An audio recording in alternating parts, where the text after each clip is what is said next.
믿는다는 것이 얼마나 어렵습니까? 믿고 싶어요. 정말 그렇게 하고 싶어요. 그런데 참으로 온전히 믿는다는 것은 너무나 어렵습니다. 왜냐하면 내가 보는 것이 있고 듣는 것이 있기 때문이죠. 그래서 믿음에는 무엇이 서면 안 돼요? 판단이 서면 안 돼요. 믿음이라는 것은 온전히 누구의 뜻대로? 주님의 뜻대로 맡기는 겁니다. 내가 볼 때는 아닌 것 같아도 주님께서 하라고 하시면 어떻게 해야 돼요?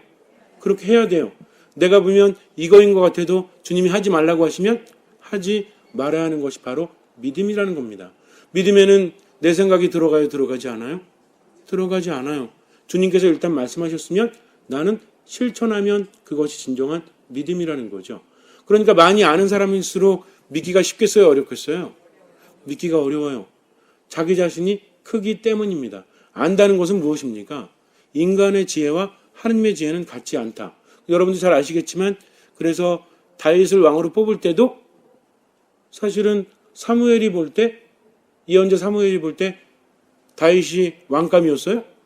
가족들도 인정하지 않았죠? 이사이가 뭐라고 합니까? 원래는 하느님의 영이 그 아이 위에 내릴 거다 해가지고 이사이의 아들 중에서 사울을 이어서 이스라엘의 2대 왕으로 들어설 사람을 찾아서 사무엘이 오지 않습니까? 왜 왔죠?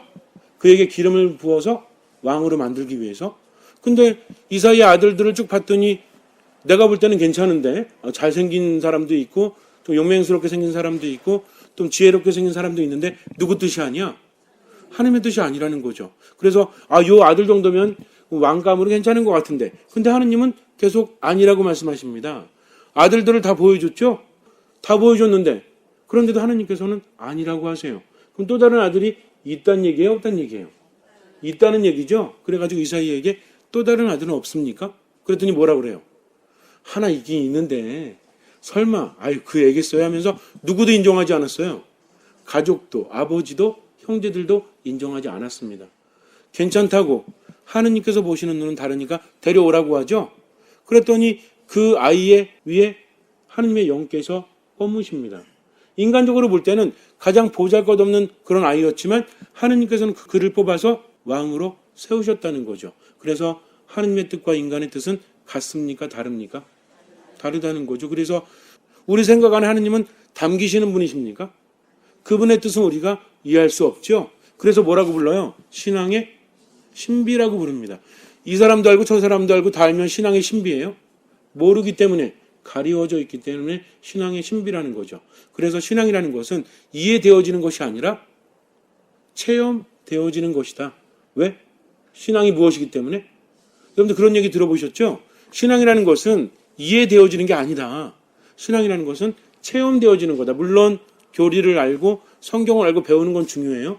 그러나 가장 중요한 것은 신앙에 있어서는 지식적으로 아는 것이 아니라 뭐 하는 것이다? 체험하는 거다. 왜냐하면 지식으로는 결코 깨달을 수 없으니까. 그 이유가 무엇입니까? 왜 신앙은 알 수 있는 게 아니라 체험되어지는 거죠? 신앙은 무엇이기 때문에? 그렇죠. 그게 답이에요. 신앙은 신비이기 때문이라는 거죠. 잘 모르기 때문에 그분을 온전히 믿고 신뢰하기 때문에 따라가는 겁니다. 내가 생각할 때도 이 길이 맞아서가 아니라 내가 생각할 때는 도저히 안 되는 것 같은데도 불구하고 누가 하라고 하시니까? 주님께서 하라고 하시니까. 믿음이라는 것은 내가 갖는 것이 아닙니다. 들으려고 노력하지만 정작 누가 이끌어 주셔요? 오늘 복음에서도 예수님께서 뭐라고 하세요? 나를 보내신 아버지께서 이끌어 주지 않으시면 아무도 나에게 올 수 없다라고 하십니다. 가고 싶어도 누가 이끌지 않으시면? 하느님께서 이끌어 주지 않으시면 누구한테 갈 수 없다? 예수님께 갈 수가 없다는 거죠. 그러니까 살짝 신경이 쓰이죠? 그럼 어떤 사람은 이끌어 주시고 어떤 사람은 안 이끌어 주시면 좀 심한 거 아니에요? 하느님은 사랑이신데 모든 사람들을 이끌어 주셔야 되지 않습니까? 이것은 이해가 좀 달라야 돼요. 그 밑에 보면 뭐라고 나와 있어요? 아버지의 말씀을 듣고 배운 사람은 누구나 나에게 온다라는 거죠. 그러니까 하느님께서 사람들을 이렇게 모아놓고 무작위로 생긴 게 마음에 드니까 너희들은 가고 너희들은 가지 말라. 이런 선택을 하시는 것이 아니라 아버지께서 허락하는 사람들은 어떤 사람들이다? 아버지의 말씀을 듣고 배운 사람들. 그러니까 말씀을 듣고 배운 사람들은 뭐가 있는 사람들이에요? 믿음이 있는 사람이죠. 믿음은 어디서 오니까? 들음에서 오니까. 그러니까 아버지의 말씀을 듣고 배운 사람들, 이 사람들은 말씀을 듣고 배웠으니까 뭐가 생겼어요? 믿음이 생겼습니다. 그러니 아버지께서는 바로 예수님께 그를 갈 수 있도록 허락해 주신다는 거죠. 무슨 얘기인지 이해되십니까? 그러니까 듣기만 하면 누가 이끌어 주신다는 얘기예요? 바로 하느님의 영이 그를 이끌어 주신다는 거죠. 오늘 독서를 보니까 한 내시가 세례를 받지 않습니까? 내시라고 하니까 어때요? 우리가 말하는 내시는 늘 드라마에서 보는 내시들, 뭐 목소리 이렇게 얇아가지고 이런 내시가 아니에요. 내시는 보통 두 종류가 있는데, 하나는 뭐 우리가 알고 있는 왕궁에서 여인들을 관리하거나 이런 사람들, 아니면 뭐 중요한 왕의 어떤 이렇게 뭐 시종 역할을 하는 우리가 알고 있는 일반적인 내시가 있는가 하면 권력을 가진 내시들도 있습니다. 그런데 오늘 독서에 나온 내시는 어떤 내시였어요? 재정을 담당하는 내시였다는 거죠. 에디오피아 여왕 칸다케의 내시였습니다. 근데 이디오피아 그러면 지금은 어떤 나라예요? 사막화돼 가지고 굉장히 힘들고 못 사는 나라죠. 하지만 예수님 시대만 해도 그렇지 않았어요. 굉장히 잘 사는 나라 중에 하나였습니다. 그렇다면 그런 큰 나라의 재정을 책임진 그런 궁중 관리인 내시는 돈이 많을까요? 적을까요? 당연히 많겠죠. 권력은 높을까요? 낮을까요? 당연히 높을 수밖에 없어요. 그런데도 그 사람은 목이 말라서 무엇을 추구합니까? 그 사람이 가진 것도 많았어요. 그런데도 채워지지 않는 것이 있죠. 뭐가 채워지지 않습니까? 눈에 보이지 않는 생명이 채워지지 않는다는 거죠. 입을 거 충분합니다. 먹을 거 충분해요. 가진 거 많아요. 그러나 그 갈증은 채워지지 않으니까 결국은 어디에 눈을 돌려요? 하느님의 말씀에 눈을 돌리고 이디오피아에서 어디까지? 예루살렘까지 하느님을 찾아서 순례하러 오죠. 그리고 떠나가면서 뭘 읽고 있어요? 이사야서를 읽고 있습니다. 즉 뭐를 접하고 있는 겁니까? 말씀을 접하고 있다는 거죠. 하느님에 대한 갈망이 있어요. 그러나 갈망이 있다고 해서 누구나 하느님 안에 머무는 것은 아닙니다. 말씀을 들으려고 하고 말씀 안에 머물고자 했죠. 그랬더니 누가 다가와요? 필리포스가 다가옵니다. 그를 통해서 세례를 받게 되는데 가만히 보니까 하느님의 안배가 느껴지죠. 우선은 주님의 천사가 뭐라고 합니까? 필리포스한테. 필리포스는 아무것도 몰라요. 그런데 갑자기 나타나서 하는 말이 예루살렘에서 가자로 가는 그 길로 내려가라. 거기는 어떤 곳이다? 외딴 곳이다. 그러니까 글로 가면 누군가를 만나게 된다는 거죠. 그 다음은 알려주지 않으십니다. 이게 상황이 지금 맞물리고 있는 겁니다. 이디오피아 내시가 지금 예루살렘에 왔다가 순례를 하고 나서 그분의 말씀에 목이 마르니까 마차를 타고 가면서도 뭘 읽고 있어요? 이사야서를 읽고 있다는 거죠. 말씀을 묵상하고 있습니다. 그러나 아직은 하느님께 인도되지 않았죠. 열망은 가지고 있어요. 그러니까 하느님께서는 그를 위해서 안배하시는 거죠. 필리포스 사도를 통해서 그가 외딴 길을 가게 하십니다. 그리고 마차를 만나니까 어떻게 해요? 마차에 바싹 붙어라 라고 말씀하시죠. 붙어가지고 뭐 하나 봤더니 뭘 읽고 있죠? 그럼 뭘 읽으십니까? 이해되십니까? 그랬더니 뭐라 그래요? 아니 뭐 누가 설명해줘야 이해하지. 이거 내가 어떻게 이해하겠습니까? 그러더니 옆에 와서 앉으라고 하죠. 앉고 나서 누구에 대한 복음을 전해요? 예수 그리스도에 대한 복음을 전한다는 거죠. 말씀을 들으니까 어때요? 속에서 뜨거운 것이 올라오지 않습니까? 엠마오로 가던 두 제자가 생각나시죠? 그들은 예수님의 말씀을 듣고 가슴에서 뜨거움을 느낍니다. 근데 예수님의 사도였던 필리포스의 말을 통해서, 즉 예수 그리스도에 관한 복음을 들으면서 이디오피아의 내시는 뭘 느껴요? 하느님에 대한 갈증이 채워짐을 느끼죠. 그러니까 즉각 실행으로 옮기지 않습니까? 어떻게 해요? 가다가 보니까 이야기 충분히 듣고 이제 나도 그렇죠. 신앙인이 되고 싶은데 그럼 뭘 받아야 돼? 세례를 받아야 되는데 앞에 뭐가 있어요? 물이 있습니다. 망설일 게 있어요? 없어요? 그러니까 지금 내가 망설일 것이 무엇이 있습니까? 세례를 받아야 되겠습니다 하면서 뭘 받아요? 세례를 받습니다. 그리고 나서 성령의 힘으로 사도 필리포는 사라지고 말죠. 그러나 이디오피아 내시는 어떻게 하면서 집으로 돌아갑니까? 기뻐하면서 집으로 돌아갔다는 거죠. 부족한 게 없어요. 가진 것도 많아요. 그런데도 늘 채워지지 않는 영적인 것의 목마름 때문에 그는 하느님을 찾았습니다. 그러다가 말씀을 묵상하고 말씀을 들으니까 그런 들음에서 믿음이 생겨날 수 있도록 누가 이끌어 주셨다? 하느님께서 이끌어 주셨다는 거죠. 오늘 복음하고 일맥상통하는 거죠. 아버지께서 허락하지 않으면 그 누구도 예수님께 갈 수 없는데 그러나 아버지께서는 어떤 사람들에게 허락을 해주세요?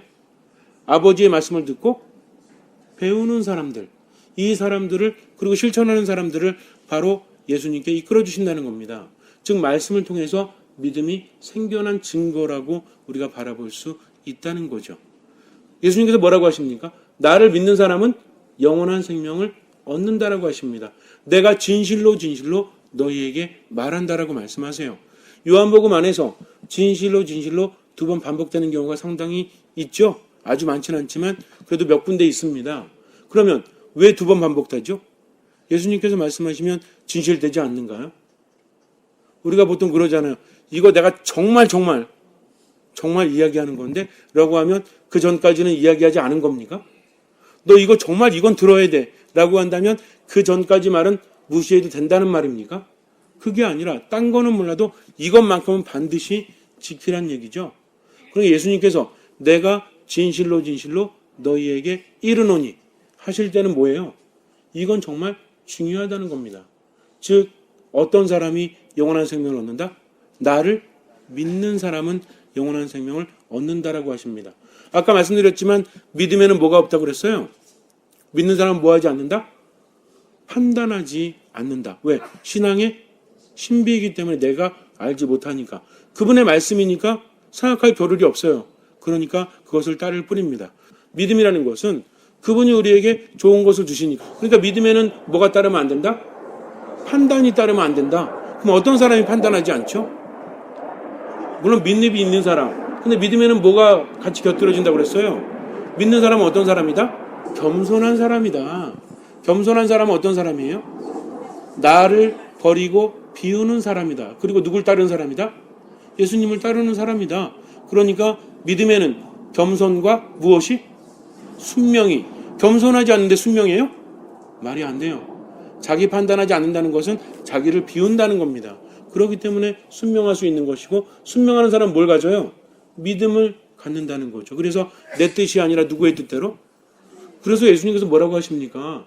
나를 따라오려는 사람들은 자기 자신을 버리고, 근데 이건 다 기억하지 못하고 뭐만 생각해요?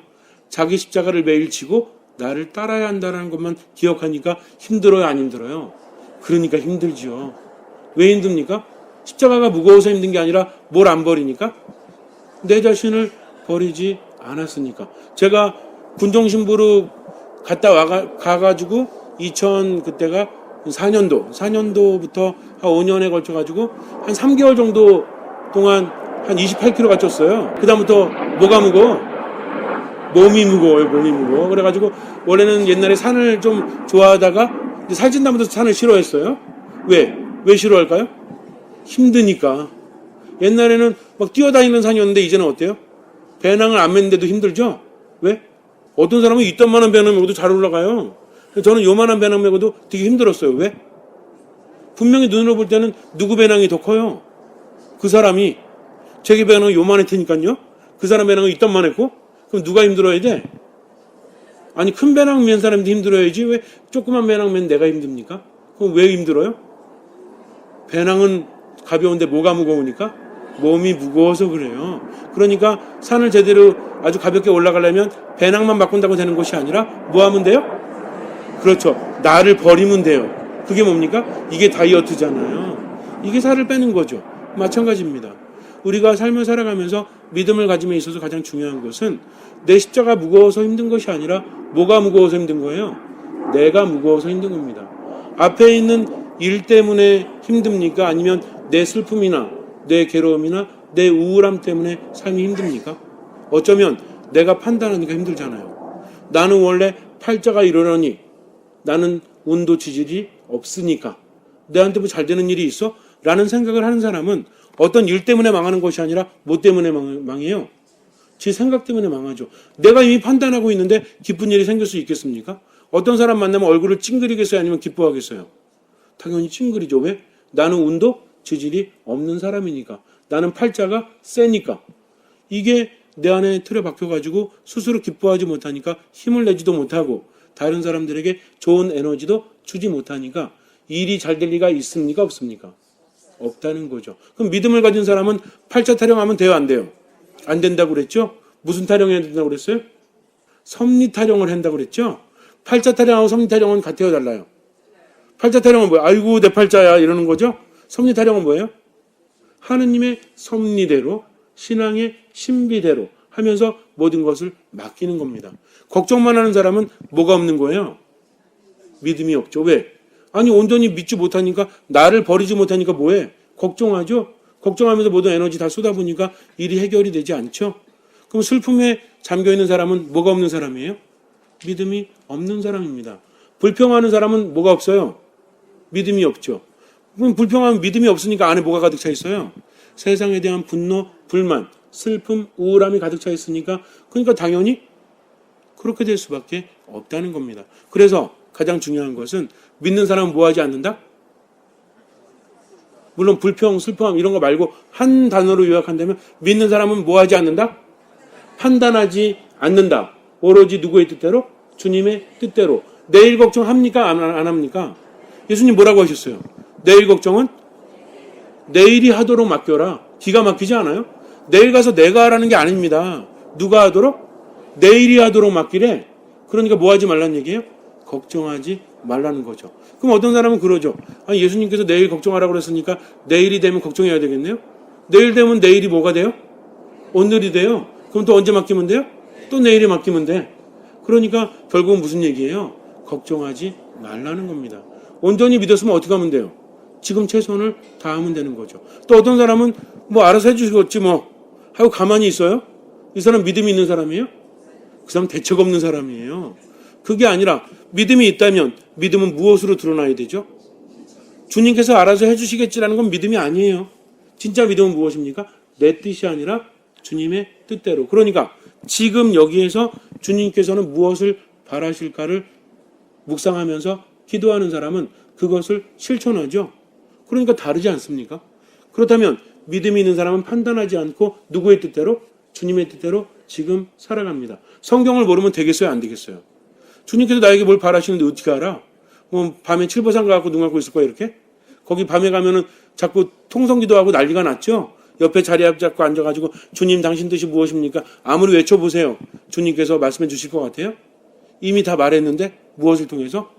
성경 말씀을 통해서. 그래서 말씀을 계속 묵상하다 보면 어느 순간에 떠오릅니다. 그분의 말씀이 내 몸과 마음에 생기를 불어넣어주고 내 삶의 문제를 해결해주고 나를 치유합니다. 그걸 느끼게 되면 이 신앙적인 체험이 나를 행복하고 기쁘게 만들죠. 그래서 이디오피아 내시처럼 뭐 하면서 돌아가요?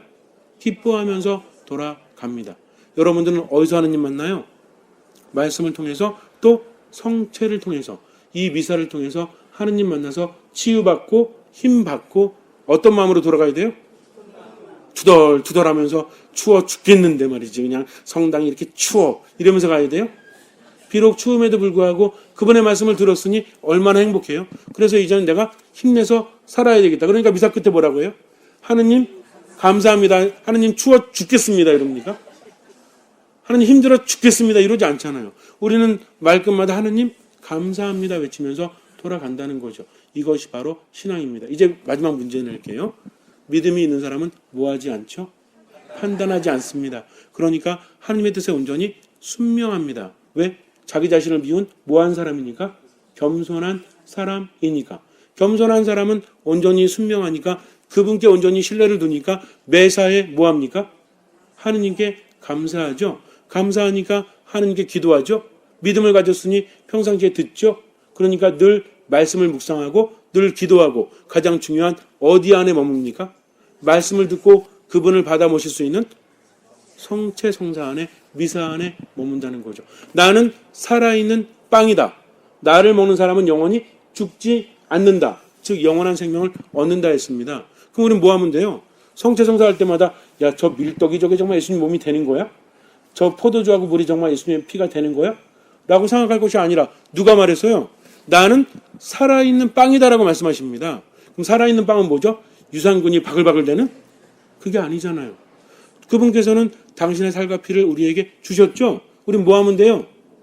받아 모시면 돼요. 용하면 됩니다. 그럼 어떤 마음으로 받아 모시면 될까요? 거룩한 마음으로. 그래서 여러분들도 뭐 부분이 됐으면 좋겠어요. 제가 보니까 어떤 분은 아멘도 안 해. 성체를 모실 만한 자세가 하나도 안 돼 있어. 인사도 안 해. 그러니까 성체 모시기 전에 어떻게 인사하면 돼요? 정말 거룩한 감사하는 마음으로 앞사람 있을 때 인사하고 나서 받아 모실 때는 정말 내 안에 오시는구나. 주님 너무나 감사합니다. 아멘. 옆에 가서 영하시고 들어가면 되죠. 들어갈 때 어떻게 들어가야 돼? 터덜터덜 이렇게. 그래서 여러분들이 미사 예절을 잘 하시면 나머지 분들도 이끌어야 됩니다. 성취를 입에 물고 장난치면 돼요, 안 돼요? 이거는 성체 모독입니다. 그러니까 내 안에 성체를 모시기 위해서 마음의 준비를 하고 기도 안에서 그분을 모시고 살아갈 때 진정한 치유가 이루어진다는 것입니다. 잠시 눈을 감으세요. 생각하십시오. 믿음이 무엇인지 판단하지 않습니다. 그저 따릅니다. 믿으십시오. 주님께서는 그 믿음을 모시고 우리 삶에 놀라운 기적을 일으켜 주실 것입니다. 아멘.